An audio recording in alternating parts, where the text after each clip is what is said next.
Hello and welcome to Endurance Minded. It's the podcast that aims to redefine what it means to reach our full potential by exploring how movement and mindset impacts our lives and how we can all work to show up as the best versions of ourselves. I'm your host, Taylor Thomas, founder at TEC, and before we kick off this episode, I have an all call. If you are a service provider in the health and wellness space, so if you're a coach, a dietitian, a nutritionist, a personal trainer, then I want you to listen up.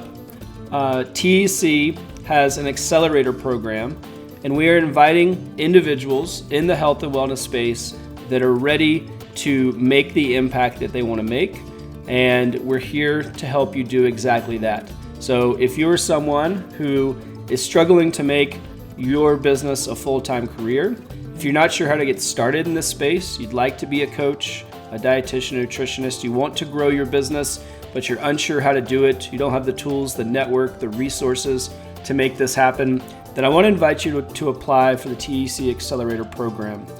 With proven strategies from marketing to sales to our 90-day to client acquisition model, we've put all the pieces together to help people like yourself actually grow and scale a wildly profitable business and live the life that you want. So if you're struggling to put the pieces together, you're not sure what those pieces are, you're looking for a dynamic community of like-minded individuals that you can grow with and learn from, then I want to invite you to apply for the TEC Accelerator Program.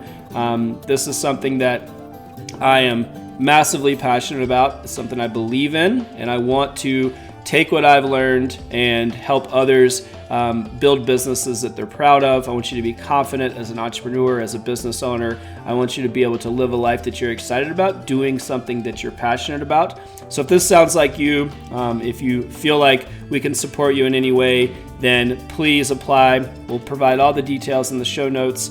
You can also reach out to us at thomasendurancecoaching.com and look for the information in the right corner of the website, and you can apply there as well. So again, that's the TEC Business Accelerator Program for anybody looking to start, grow, and scale a business in the health and wellness space. We're here for you, and I'm excited to work alongside you to help you grow a wildly profitable business and live a life that you're excited about.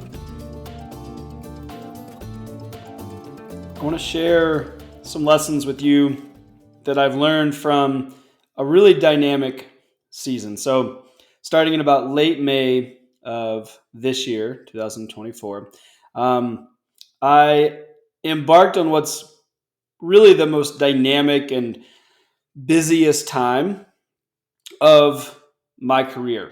So since I was in my late teens to where I'm at now, it was certainly the most dynamic time period that I've probably ever been a part of. And I've had a lot of time, or some time, to reflect. So from early May until about the third week of July in 2024, I had lots of different opportunities, some amazing things. And what that created, though, was a really, really busy, for lack of a more descriptive word, a really busy time period. And I've taken some time to reflect, and I've made sure to document that process as it unfolded and to think about it critically so that I could learn from it, so that I could understand what a time period like that is supposed to teach me, how I can grow from it, what I can do differently, and whether or not it was productive. It was a massive undertaking. I knew that when I went into it. It was essentially 8 straight weeks of travel, and consisting of 5 different countries, 13 different states in the US, lots of different scenarios, so not consistent environments, bouncing between different subject matter, different teams, different businesses that I'm a part of. And so I wanted to make sure that this was an opportunity that I could learn from. And I want to take this episode to walk through what I learned from that. I'm going to cover 5 things that, upon reflection, I want to share, some things that I could have done differently, or certainly will do differently in the future. if this was a fruitful experience to begin with. So I want to share my kind of overarching thoughts on an experience like this or a time period like this. And as always, just as an opportunity to, if nothing else, use myself as an example to help you guys maybe have a different perspective, or to flatten the learning curve, or to get ahead of some of the things that I've learned and some of the things that I did wrong, that I'll talk about here in a second. So let's dive in. We'll call this one kind of lessons learned from a dynamic season.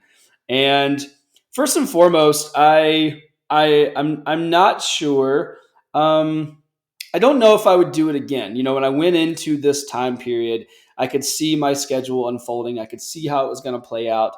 And I think first and foremost, I think I took it home because I thought that it would be a really interesting challenge. I thought that it would really be an important experience, a chance to kind of test myself against how I move through the world, how I set myself up from a proactive position, my leadership skills, my ability to adapt and move through the world in a way that's dynamic.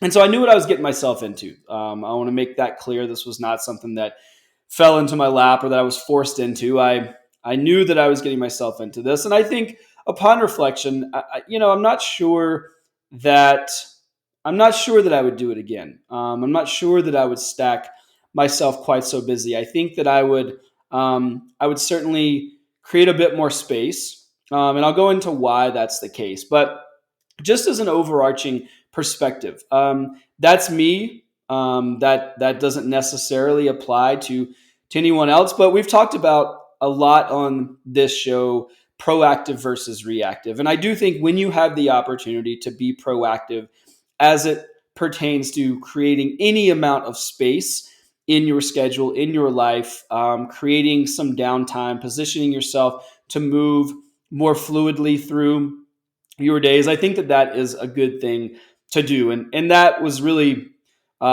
this experience over the last couple of months was really probably the antithesis of that. It wasn't, there wasn't much space.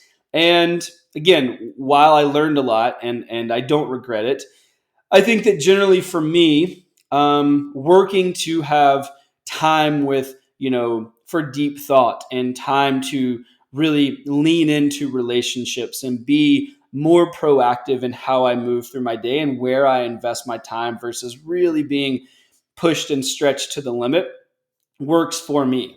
Now, there are other people that respond much differently to those environments. So again, that's just an overarching reflection to kind of set the stage for these specifics that I'll go through, but it might be something to reflect on, just to think about who you are and how you respond best. Do you respond best to those environments that are very pressed and stretched, and that's a place where you are your highest and best, or are you someone who maybe operates best with a bit more space, a bit more downtime, some quiet, and what do you hope to get from those experiences, right? What is the end goal when you are in those different types of environments? And so that's a specific question that everyone has to ask themselves. But I know for me, a bit more of a slightly relaxed cadence. Now, I don't mean that I want a bunch of downtime. I like to fill my days. I like to be productive. I like to be busy.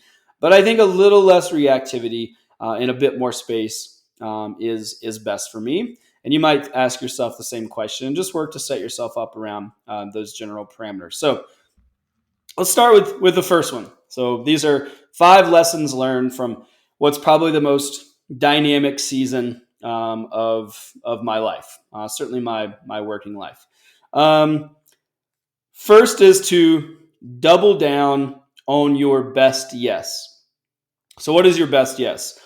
Your best yes is saying yes to something that supports who you are, who you want to be, and how you want to show up in the world and the life that you want to live.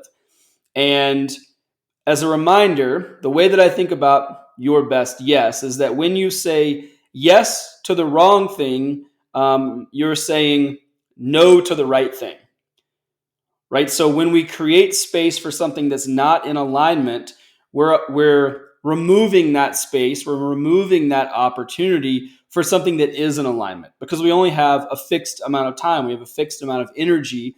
And when we pour that energy into the wrong thing, it means it takes away energy from something that is the right thing, right? There are a innumerable amount of experiences, opportunities, quote unquote, the right things out there in the world that are there for us to take advantage of. Now we have to work to find them. We have to position ourselves among them.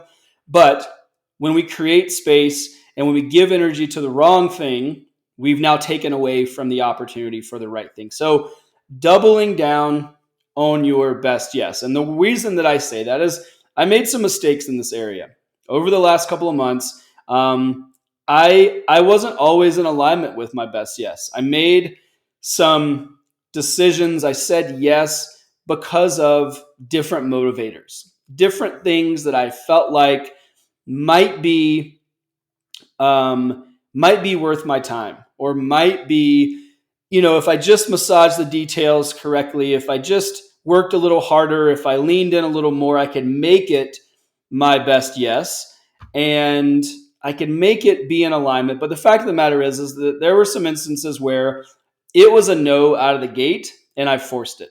I forced it because, even in some instances, I forced it because I believed in it.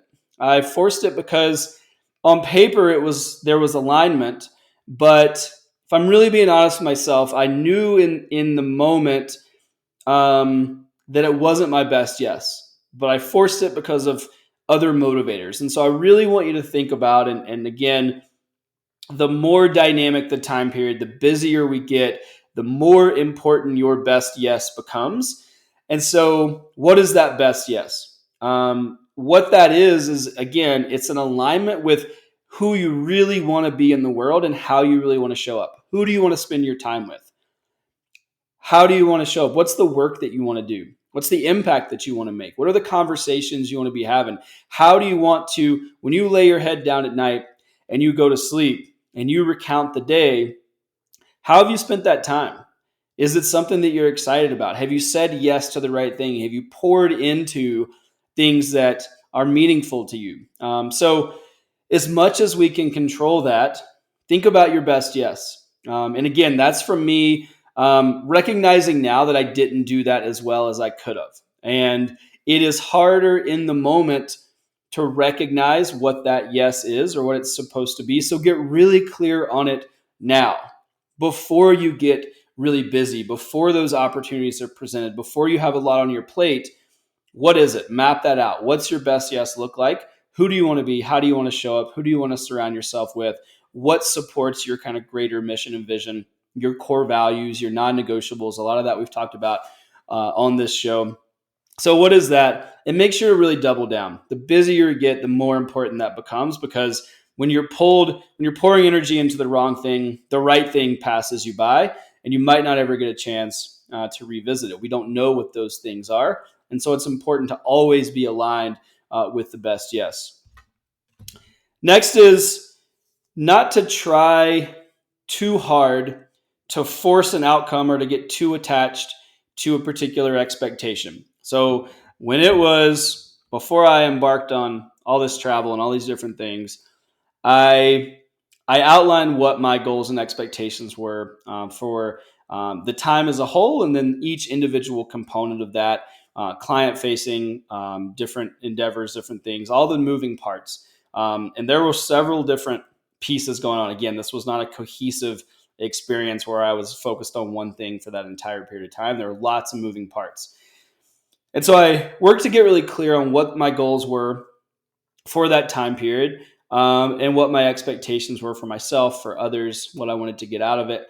And what I found is that if when I put my blinders on, when I got too attached to expectations and goals, I was trying to force that particular thing to happen, right? I wanted the experience to align with my expectations of it so that I could reach my goals in relation to that particular thing. Well, what that actually yielded was, in certain instances, when I got too fixated on expectations and goals, I recognized that I actually was not paying attention to what was there to be learned from that experience, meaning that I had blinders on. And when I stepped back and I was able to remove myself or loosen my grip on those expectations and goals, there was actually other things that I could take away from that experience, other relationships that I could build, other opportunities that had presented themselves that I needed to lean into, other conversations that I needed to have, right? There were lots of ways that took shape, and I wasn't entertaining those opportunities, and I wasn't building those relationships because I was trying to force a particular direction. So while outlining expectations and goals is important, I think one of the things that I learned is that holding those loosely so that you can recognize other things en route to those goals and be able and willing to pivot when the time is right, if it's required. Because if we try to force a particular direction, we bypass other opportunities and other things that we might be able to learn from that experience. And so I I think it's important to, again, there's this balance here of, yes, we need to be clear on what our goals are. We need to define success, but then en route to that, recognize that where we end up might be different. That we need to be agile and we need to be willing to open our eyes, open our ears, and look for opportunities en route to that success, en route to our goals, and know that if we need to take a divergent path, that's fine as well. So don't have tunnel vision. Take your blinders off and go into experiences with a growth-minded mindset, and recognize um, that there's lots of ways that we can define success. There's lots of things that can come from these growth experiences. And it might not look and sound like we thought, but that's okay too. It doesn't have to. Next is consistent movement is a superpower. So I've talked about this at length. Anybody who listens to this podcast knows that consistent movement is a foundational pillar of who I am and what I believe in.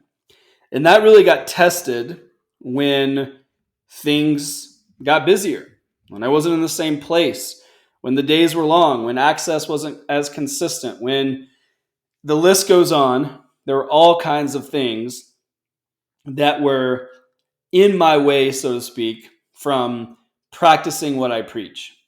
It would have been much, much easier to just table that part of who I am, table that value, and focus on the task at hand. But I knew inherently, and I've known this because, again, it's something that is at the core of who I am, that was going to be it was going to be a really important component of my ability to continue to show up in alignment with who I am and how I want to present in the world. And so, again, after 5 countries and 13 states and about 7 or 8 weeks of nonstop, I can tell you that movement is what kept the wheels on. I would not have been able to continue to do what I needed to do, and again, show up the way that I want to show up. It's one thing to be in a room. It's another thing to be in a room and be the person that you want to be the person that you're proud of, to communicate in a way that's in alignment with who you are and what you believe in and the impact that you want to make in the world. And I know for a fact, now that I'm on the other side of this experience, is that consistent movement is the thing that allowed me to do that, right? It's the thing that kept me clear. It kept me energized. It kept me connected. It kept me feeling like I was still in control of very key aspects of my life, because much of that time period was not in my control, right? Everything from my schedule to where I was sleeping to who I was around to the list goes on, but I knew that piece was something that was in my control. And so to focus on controlling the things that were in my control, prioritizing those and doubling down. And I can tell you without a doubt that that's the only thing that kept the wheels on during that time period.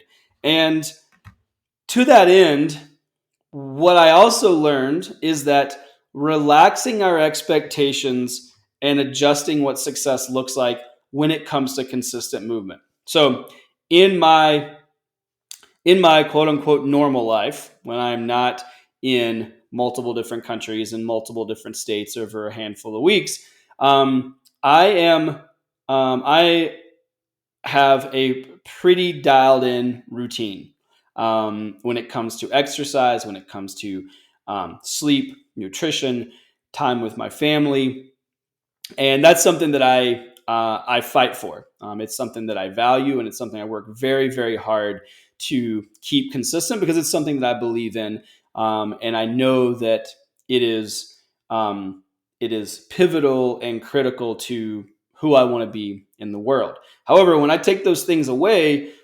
my my ability to control that and my ability to perform, consistent movement in a way that's in alignment with my, again, quote unquote, normal life looked very different.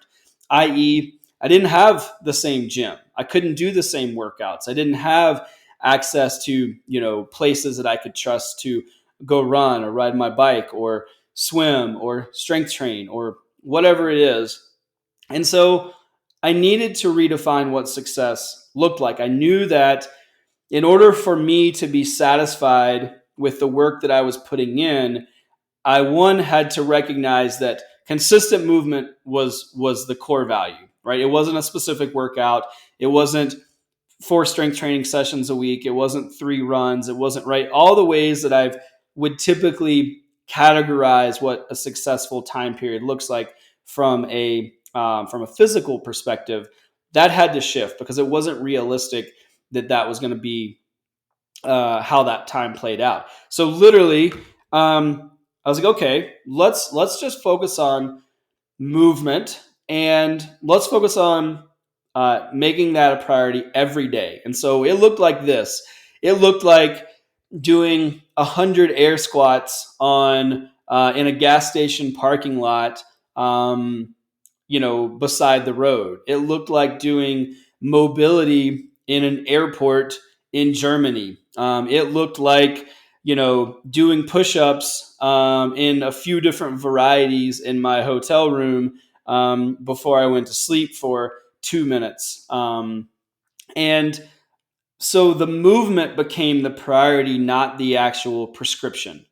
And when I could make it happen, when I had time and access to a gym, when I had access to a treadmill, when I had access to a walking path or whatever, I would try to get back to some of those cornerstones that I was familiar with, some specific movements, some specific types of equipment that I knew that I could trust, and I could go back into those modalities that felt more routine. And what happened is that was a really high point. That was great. It was great to reconnect with that routine. And there was a ton of energy there because it was more like something I was familiar with. So that became a really nice little benchmark. It became a nice inflection point, something I could even look forward to if I forecasted ahead and I said, hey, in 3 days, I'm going to be at this gym or in this hotel and they have a nice gym. And I can't wait to get in, a full-on proper workout like I'm used to, and that's going to be great. And that actually gave me like a carrot to look forward to and something to motivate me. But when I didn't have access to that, I didn't allow it to diminish the input. I didn't allow it to diminish the sum total of the effort because I had made a promise to myself that consistent movement was how I was going to define success. And I wanted to make that happen every day. And so some days that was a walk. Some days, again, push-ups and air squats. Some days it was weights. Some days it was a run. It was everything under the sun. But that touch point and making that a cornerstone was the thing that kept the wheels on. So if you ever doubt that the time required, the effort, the mental bandwidth required to commit to a consistent movement practice despite your busy life, despite all of your obligations, despite your responsibilities. If you ever doubt that that's worth the input and it's worth your time and energy, I'm here to tell you that it 100% is. I know for a fact that it is the fuel in your gas tank that allows you to do those other things. The things that are keeping you, that you tell yourself are keeping you from a consistent movement practice, the consistent movement is what actually fuels that thing. So we need to change the relationship. The equation is often broken.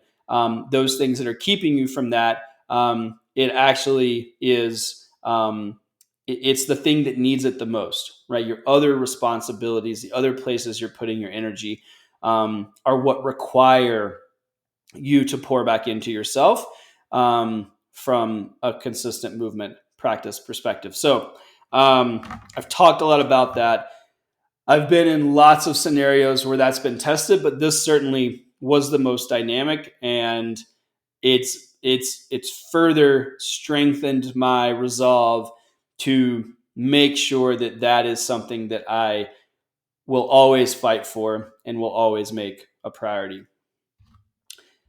Fourth thing is to get clear on your goals. So I talked a little bit about this before, and we doubled down on our best yes, and not to force the outcome too hard. But again, we need to know what our goals are. So the reason that this is important is because despite the chaos, despite all of the reactivity that was going on around me, despite my need to be reactive in some of these scenarios, in some of these instances, I was 100% clear on how my efforts, how my showing up in these spaces move me towards my goals. So again, there's a bit of a balance here. I was clear that my efforts were moving me in the right direction. I knew what my goals were.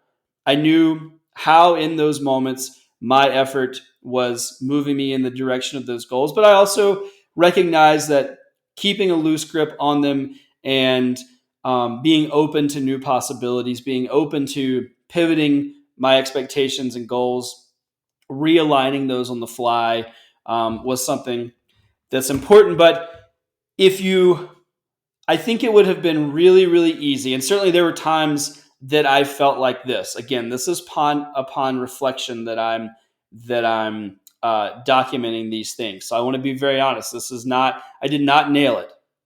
But overarchingly, I was connected to my goals and I knew why I was there. And that kept me from feeling like a ship lost at sea. It would have been very, very easy to feel like I was just getting tossed about and had no control and was being reactive all the time and couldn't get a handle on who I am and what I want and what I was focused on. And there's a million different things happening and everyone wanted my attention and I was supposed to be a million different places at one time. And all that could have really, really bogged me down. And again, there were times and days where it did, but I was able to come back to what my goals were. Why am I there? Why did I say yes in the first place? What do I want to get out of this? Why am I here? So when we have goals, it gives us a North Star. It keeps us from feeling like a ship lost at sea. And I want you to get really clear about your goals. What are they? What are your expectations? Give it a timeline, right? What do you want these experiences in your life to yield? Wherever you're at, whatever you're doing, why are you there? What are your goals? Map that out and understand what that North Star can and should look like. Because I think that's when we start to feel tetherless, right? We feel like anything could move us in any particular direction because we don't know exactly where we're supposed to be going. We don't know where we want to go. What does matter most to us? What am I doing this for? Why am I showing up? What am I getting out of bed for? And so get really clear on your goals. Get really clear on your why for those goals. Again, this ties into your best yes. Again, full transparency. I didn't knock that out of the park all the time. There's a few things I would have done differently, but I can tell you that the moments that I was connected to my why and my goals, it immediately brought me back to center and immediately gave me more clarity it shut out the noise. It shut out that reactivity or that feeling that I need to be reactive.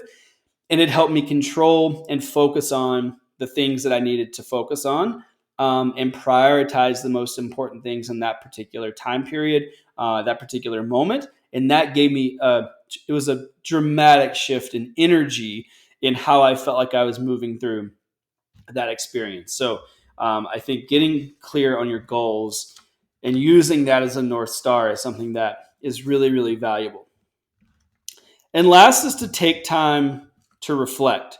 So during dynamic seasons, what I hear a lot of people say is they take on a just get through it mentality, right? And I want you to think about this. If you've been this person, or if you've said this or had this mentality, which is, you know what, if I can just get through this season, if I can just get through this week, if I can just get through this month, if I can, right, insert whatever that is.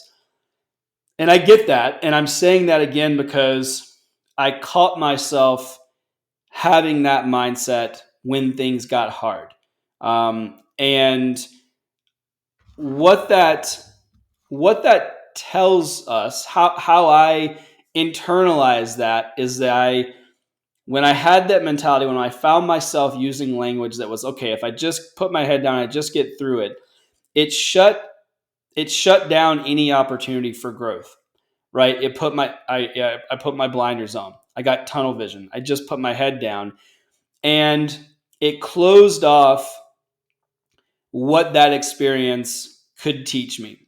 It closed off my ability to be receptive to growth, to learning new things, to learning more about myself, to refining my skills. And so taking time to reflect and recognize how you can grow. What is there to learn? And I think that it's a mindset shift. It's a shift from let me just get through this season to let me see what this season has to offer me. Let me see, despite all of the chaos, despite all of the stuff on my to-do list, despite my travel schedule, whatever that is for you, let me lift my head up. Let me be receptive. Let me lean in. Let me look for opportunity. Let me use this time period to learn and grow and recognize what that can do to inform how I move through the next busy season in my life, the next challenge, the next point of friction. Because what we know is that on the other side of friction is growth, right? Growth doesn't happen when we don't have friction, right? Because by definition, if there is not friction, we are exactly where we're at right now. Now, there's nothing wrong with that, right? I'm not saying that every single day has to be an uphill grind. But when we are in periods of friction, it means that we are also en route to growth. We are also en route to new opportunity and new possibility, because it means that we're being sharpened. It means that there's something on the other side of that. We're being pushed, and that's creating the friction. When we're being pushed, we have to grow. Now, you can decide what you do with that, right? You can decide to shut that down. You can decide to take I'm just going to get through it mentality, or you can decide to lift your head up. You can decide to lean into the friction, to recognize what the friction can deliver and what's on the other side of that, and define your goals and expectations around that period based on growth versus based on just put my head down and get through it. And this is the real shift. I think there's just a massive opportunity to realign our mindset around these periods. When you're coming into them, when you're in the midst of it, take a breath, take time to reflect, lift your head up. What's going on around me? What are the opportunities? What am I not paying attention to? Take a second to make sure that those time periods are fruitful and lucrative versus just pushing through and not taking time to reflect. Because when we don't take time to reflect, we are sabotaging our potential growth. We're sabotaging what that friction can lead to. And so I think that really is the greatest thing that life has to give to us. is opportunities for growth. When we push ourselves, we know that on the other side of that, we will be a different person. We'll be armed with new skills, with a new mindset, with new opportunities, new relationships, whatever that is. None of that's going to happen if we don't take time to reflect. None of that's going to happen if we just put our head down and we grind it out and we're not paying attention to what those time periods have to offer us. So, quick recap. Those are my 5. First is double down on your best yes. So, again, make sure that when you say yes, you're saying yes to the right thing. Who you want to be, how you want to show up, who you want to work with, right? Who you want to be around. That's what your best yes delivers. Don't try to force the outcome. So get clear on your goals, but also hold them loosely so that you can recognize new opportunities and when it's time to pivot. Don't put your blinders on because that limits our opportunity and it limits what we can learn from those experiences. Third one is consistent movement is a superpower. I promise you, if you put consistent movement first, it will change how you do everything else. It doesn't matter how busy you are. It doesn't matter what you have on your plate. It doesn't matter. Put it first and watch how everything else falls into place. And when you're really busy, redefine expectations and redefine what success looks like around movement, around physical activity, around training. However, whatever language you use to describe how you exercise, make sure to align what success looks like with time periods in your life. Again, it would have been easy for me to think that time period wasn't successful because it didn't look and feel like it typically feels for me due to any number of factors. But I adapted. I redefined success. I made sure that consistent movement was part of my process and part of my values every single day. And I know for a fact that it is the only reason that I was able to come out the other side of this time period feeling like I had had the success that I wanted and feeling like I had won and accomplished my own goals. Next is to get clear on your goals. Don't be a ship lost at sea. Don't be a rudderless ship. Don't be tetherless. Whatever metaphor we want to use. Know where you're going. Know why it matters. The more dynamic the time period, the more we need goals, the more we need a North Star. And get granular. Define them. What are they? How long are they going to take? What do I need to get there? Who do I need to talk to? Get very, very clear on what that looks like so that you know where you're heading and so that you know that you're not, it's not just that head down mentality and you have an opportunity in front of you. It's up to you to decide how you leverage that and how you treat that time period so that you can make it as productive as possible. And last but not least, take time to reflect. This goes for any time. I think reflection is critical. We're pushed every single day to adapt and respond and communicate and grow. And right, we have a million opportunities, a million things that come at us, a million decisions to make. Take some time to reflect. Right? What are those things? What do those things mean? Who am I? What can I learn? Who do I want to be? Did I handle that well? Didn't I handle it well? Whatever it is, take a moment. And that can look a million different ways. I'm not saying that it has to look like anything. I'm not saying you have to take, 2 hours for a journaling routine in the morning combined with sunlight and grass and all the things. Like whatever it needs to look like, just take a minute. It can be on the drive into work. It can be on a walk. It can be in the shower. It can be while you're brushing your teeth. Whatever works for you, just take some time to reflect. Think about what's going on in your life and work to recognize opportunities for growth based on what you're learning. Because if you just put your head down and you power through, you're no better for any of the challenges that you've been presented. The only way that those challenges are going to sharpen you and make you better is if you take the time to reflect on them, learn from them, and then apply a different skill set in the future to make that process better, to make you better, to show up differently. So take time to reflect in whatever way you can so that you can grow, so that you're not stagnant, so that you don't plateau, so that these moments of friction and these opportunities for growth actually yield something positive in your life. So I hope this was helpful. One of the most massively dynamic time periods in my life, one that I have learned an immense amount amount about myself, about others, about who I am, how I want to show up. It will continue. I'll continue to reflect. I'll continue to unpack. We might do more episodes on this as well. If this is something that's helpful, let me know at enduranceMinded.com. Drop us a note. Happy to expand on this content. If there's anything else you'd like to share your wins, share your setbacks, share your challenges, share your highs and lows at enduranceMinded.com. Scroll to the bottom, leave us a note. We'd love to hear from you. Our community is amazing, and I always love hearing your feedback. And as always, I look forward to seeing you next time on Endurance Minded.